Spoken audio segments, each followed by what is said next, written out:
Olá! Hoje, com a ajuda de Deus, vamos pensar em como estar cheio do Espírito Santo. O que significa isto? Ao tratarmos deste assunto, convém lembrar-nos que é impossível encher um vaso com uma coisa sem que esteja vazio de coisa diferente. Para podermos ser cheios do Espírito, devemos estar preparados para lançarmos fora todas as coisas contrárias que tenha lugar no nosso coração e mente.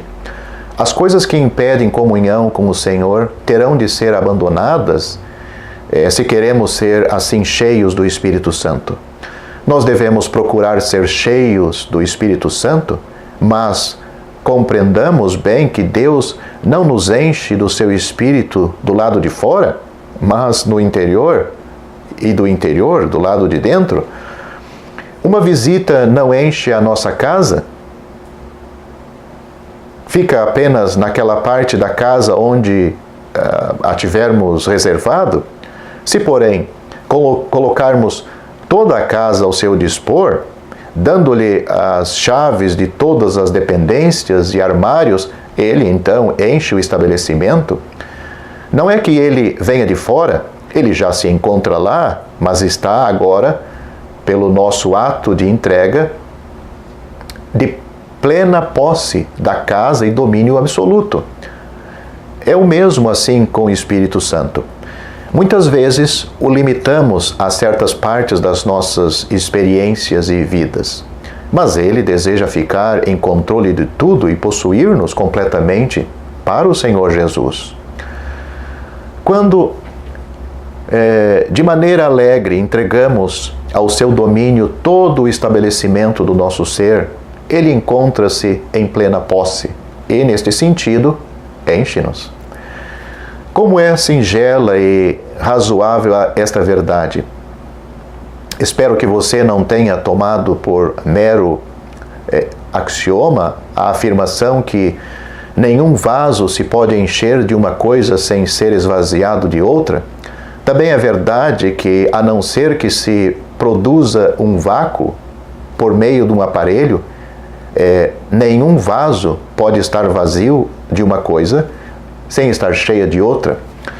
Isto sugere uma questão de grande momento prático, ligada com os sermos cheios do Espírito Santo. Devemos ser esvaziados a fim de sermos cheios. Isto? Ou somos enchidos a fim de sermos vazios? Uma escola proeminente de professores declara ser o método correto. As pessoas fervorosas que procuram constantemente ver-se livres dos impedimentos por meio de contínuas orações e jejuns, por auto-mortificações e esforços pacientes e persistentes. Mas, por qualquer razão, este plano não dá o resultado. Suponhamos que seguro na mão um copo, aparentemente vazio. Na realidade, está cheio de ar. Como poderia tirar todo o ar? Não por virar e sacudir violentamente o copo, certamente, nem limpando com um pano. Pode tirar-se o ar todo pelo simples processo de o colocar na mesa, sossegadamente, e enchê-lo, em seguida, de água. Fica esvaziado de uma coisa, enchendo-o com outra coisa. Há coisas nas nossas vidas de crentes que não têm direito de estar lá. Há motivos indignos, pensamentos impuros, desejos cobiçosos, egoísmos e toda espécie de tais coisas.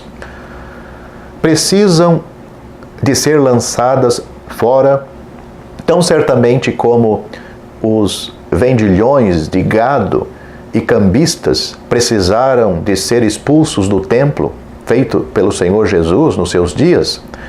Mas reparemos bem que Evangelho de João, capítulo 2, o enchimento das talhas vem primeiro, o esvaziar do templo vem depois. É esta a ordem das coisas.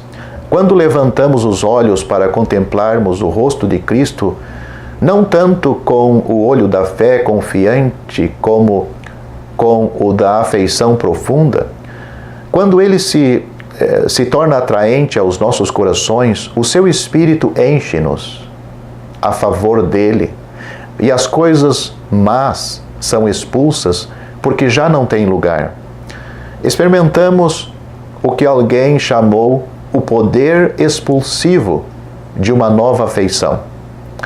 A atração de Cristo faz com que as coisas deste mundo nos pareçam insignificantes e os caminhos de pecado repelentes. Ao buscarmos o enchimento do Espírito por amor de Cristo, e não apenas como o meio de purificar os nossos corações e pensamentos de coisas más, há uma coisa que nunca devemos esquecer. A fim de apresentar este pensamento muito claramente, vou relatar com muita precisão uma coisa que presenciei. Peço ao amigo que veja em que encontra um erro nesta narração dos fatos. Estava eu junto de um canal na América, bastante fundo. À minha esquerda, a água estava num nível elevado, mantido assim por uma porta muito forte que servia de represa. Entre as duas portas, a água estava muito baixo e a corrente do outro lado estava no mesmo nível baixo. Abriu-se a porta à minha direita e um navio cisterna entrou na represa. Então, a porta forte à minha esquerda foi aberta vagarosamente e o nível da água na represa subiu rapidamente para o mesmo nível daquela à minha esquerda. O navio cisterna foi elevado assim também e continuou a sua rota pelo rio acima. A esta história, assim contada, falta um pormenor importante. Vi tudo isto pessoalmente e sei que se passou, mas o pormenor que não inclui é muito importante.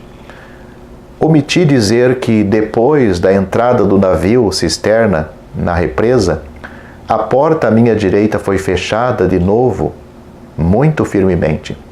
Se assim não fosse, as águas que se entraram pela porta à esquerda nunca teriam conseguido elevar o nível das águas entre as duas portas.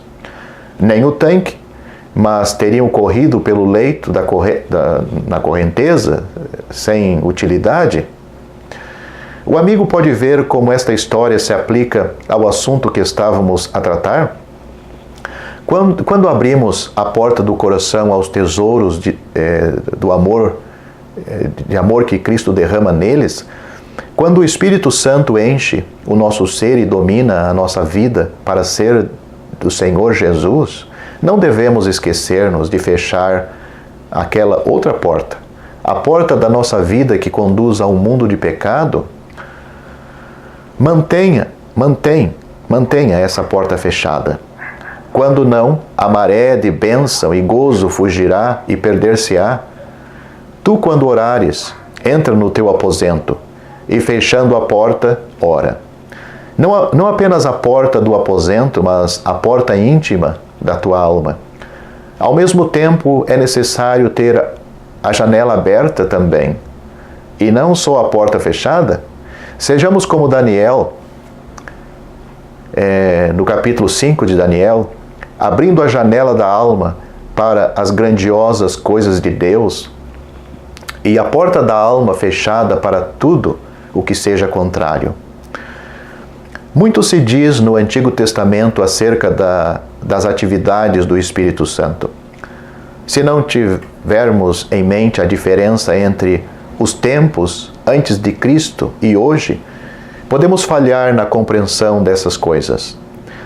Nos tempos antigos, do Antigo Testamento, como já foi dito numa outra ocasião, em outro vídeo, o Espírito Santo descia sobre certos indivíduos.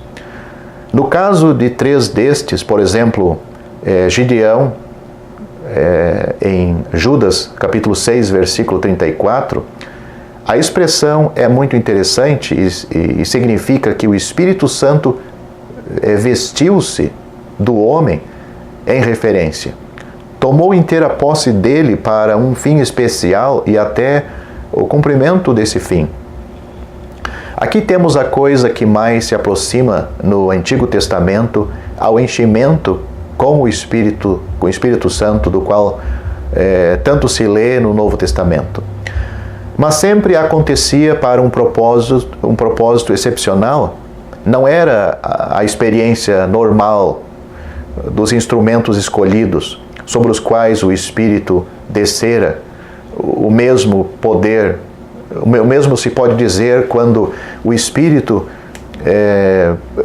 ter enchido João Batista, Elizabeth, Zacarias, por exemplo, em Lucas capítulo 1, versículo 15, no versículo 41 e o versículo 67, Pedro, em Atos capítulo 4, versículo 8, e Paulo, em Atos capítulo 13, versículo 9, mas em certos casos o enchimento era normal e contínuo. Os homens eram caracterizados por estarem cheios do Espírito Santo. Foi este o caso dos 7 varões em Atos capítulo 6, versículo 3, e com o Barnabé também em Atos capítulo 11, versículo 24. Já no Antigo Testamento era diferente.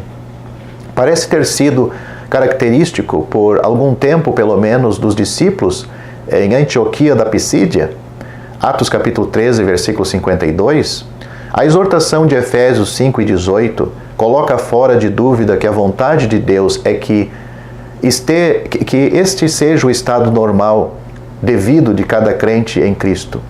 Infelizmente, quão poucos, em comparação, vivem à altura destas condições. Não há nada de misterioso acerca disto. A Epístola aos Efésios tem muito a dizer acerca do Espírito Santo.